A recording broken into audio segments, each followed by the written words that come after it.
মধ্যপ্ৰাচ্যৰ যুদ্ধৰ দামামা অব্যাহত আছে আৰু তাৰ পাছতে চিন্তাত পৰিছে এতিয়া ভাৰত আৰু মধ্যপ্ৰাচ্যৰ এই যুদ্ধৰ প্ৰভাৱ ভাৰতত পৰিব নেকি কিয়নো ইয়েমেনে আমেৰিকাত ভয়ংকৰ এয়াৰ ষ্ট্ৰাইক কৰিলে বা আক্ৰমণ কৰিলে আমেৰিকাৰ MQ-9 এই ড্ৰোনখন ধ্বংস কৰিলে আৰু কিয়নো আমেৰিকাৰ পৰা ভাৰতে এই MQ-9 ড্ৰোন ক্ৰয় কৰিছিল আৰু তাৰ পাছতে আমেৰিকাৰ পৰা ক্ৰয় কৰা এই ড্ৰোনখনটো ভাৰতৰ ড্ৰোনটো এবাৰ ইয়েমেনে আক্ৰমণ কৰিব নেকি তাক লৈ এতিয়া চিন্তা চৰ্চা দেখিবলৈ পোৱা গৈছে আৰু তাকে লৈ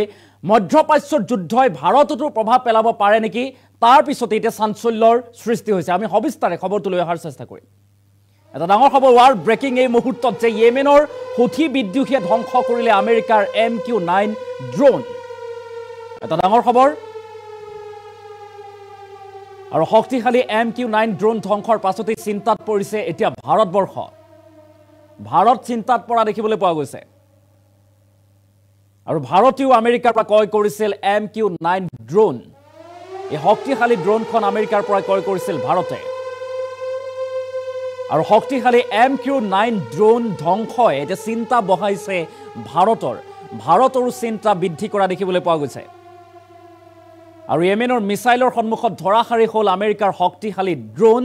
সৰ্বশক্তিমান আমেৰিকাৰ এই শক্তিশালী ড্ৰোন ধ্বংস কৰিলে ইয়েমেনৰ হুথি বিদ্ৰোহীয়ে 3.99 আৰব ডলাৰৰ বিনিময়ত ভাৰতে ক্ৰয় কৰিছিল MQ-9 ড্ৰোন আৰু 31টা MQ-9 ড্ৰোন আমেৰিকাৰ পৰা ক্ৰয়ৰ চুক্তি কৰিছে বা চুক্তি স্বাক্ষৰ এতিয়া ভাৰতৰ এটা ডাঙৰ খবৰ ৱাৰ ব্ৰেকিং ৱাৰ আপডেট হুথিৰ আক্ৰমণৰ পাছতে MQ-9 ড্ৰোনৰ ক্ষমতাক লৈ এতিয়া উঠিছে প্ৰশ্ন আৰু হামাস ইজৰাইলৰ যুদ্ধৰ মাজতে পুনৰ শক্তি প্ৰদৰ্শন কৰিছে এতিয়া হুথি বিদ্ৰোহীয়ে আমেৰিকাৰ ড্ৰোন ধ্বংস কৰিছে MQ-9 ড্ৰোন ধ্বংসই এতিয়া জবাবদিহি কৰিছে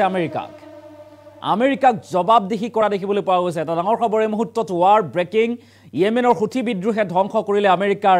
MQ-9 ড্ৰোন আৰু তাৰ পাছতে চিন্তাত পৰা পৰিলক্ষিত হৈছে ভাৰতবৰ্ষ আৰু শক্তিশালী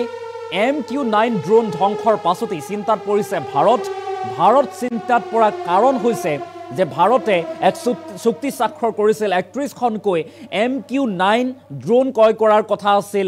আমেৰিকাৰ পৰা আৰু তাৰ পাছতে এই যে শক্তিশালী MQ-9 ড্ৰোন ধ্বংস কৰিলে হুথি বিদ্ৰোহে ইয়েমেনৰ আৰু তাৰ পাছতে এই যে শক্তিশালী ড্ৰোনখনৰ ক্ষমতাক লৈ এতিয়া প্ৰশ্ন উত্থাপন হৈছে জবাবদিহি হৈছে আমেৰিকা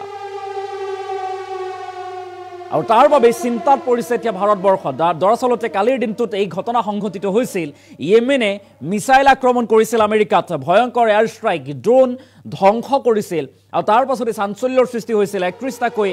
MQ-9 ড্ৰোন আমেৰিকাৰ পৰা ক্ৰয় কৰাৰ কথা আছিল ভাৰতে চুক্তি স্বাক্ষৰ কৰা হৈছিল আৰু হুথিৰ আক্ৰমণৰ পাছতে MQ-9 ড্ৰোন ধ্বংস হোৱাৰ পাছতে এতিয়া ক্ষমতাক লৈ প্ৰশ্ন উত্থাপন হৈছে সঁচাই শক্তিশালী নে এই MQ-9 ড্ৰোনখন যদি শক্তিশালী নহয় তেনেহলে আমেৰিকাৰ পৰা ক্ৰয় কৰাৰ অৰ্থই বা কি থাকিব তাকে লৈ চিন্তাত পৰা পৰিলক্ষিত হৈছে ভাৰতবৰ্ষ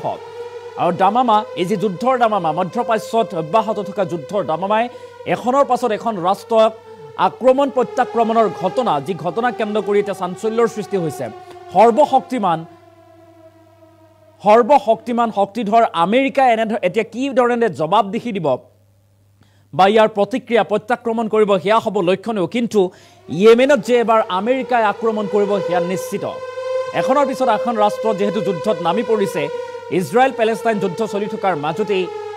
ইৰাণ সোমাই পৰিছে ইৰাণ আৰু ইজৰাইলৰ যুদ্ধ অব্যাহত আছে তাৰ মাজতে হিজবুল্লাহ আক্ৰমণ কৰিছে লেবাননৰ পৰা ইজৰাইলক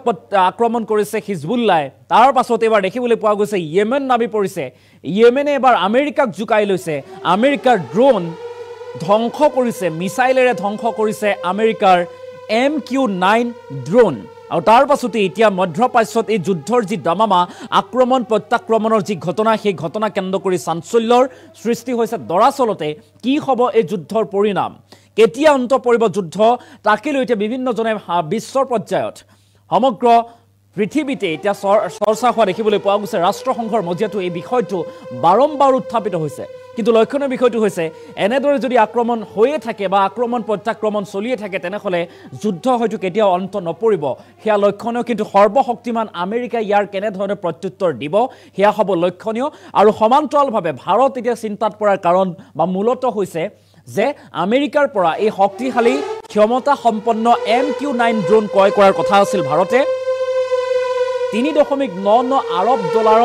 ডলাৰৰ বিনিময়ত 31খনকৈ MQ-9 ড্ৰোন আমেৰিকাৰ পৰা ক্ৰয় কৰাৰ চুক্তি স্বাক্ষৰ কৰিছিল ভাৰতে কিন্তু তাৎপৰ্যপূৰ্ণ বিষয়টো হৈছে আমেৰিকাৰ এই যি MQ-9 ড্ৰোন ইয়েমেনৰ হুথিৰ বিদ্ৰোহীৰ আক্ৰমণত নিমিষতে ধ্বংসস্তূপত পৰিণত হ'ল তাৰ পাছতে এই যি MQ-9 ড্ৰোনৰ ক্ষমতাক লৈ এতিয়া প্ৰশ্ন উত্থাপন হৈছে হসাই শক্তিশালী নে হসাই ক্ষমতা সম্পন্ন নে এই ড্ৰোনখন তাকে লৈ এতিয়া ভাৰত চিন্তিত হৈ পৰিছে আমেৰিকাৰ পৰা এইখন এতিয়া ড্ৰোনসমূহ ক্ৰয় কৰিব নে নকৰে তাকে লৈ এতিয়া প্ৰশ্ন উত্থাপন হৈছে চিন্তাত পৰা পৰিলক্ষিত হৈছে ভাৰত বৰ্ষ এটা ডাঙৰ খবৰ এই মুহূৰ্তত ৱাৰ আপডেট এই মুহূৰ্তত পুনৰবাৰ জনাইছো যে এখনৰ পিছত এখন ৰাষ্ট্ৰ এতিয়া যুদ্ধত নামি পৰা পৰিলক্ষিত হৈছে হুথিয়ে ধ্বংস কৰিলে আমেৰিকাৰ MQ-9 ড্ৰোন চিন্তাত পৰিছে ভাৰত বৰ্ষ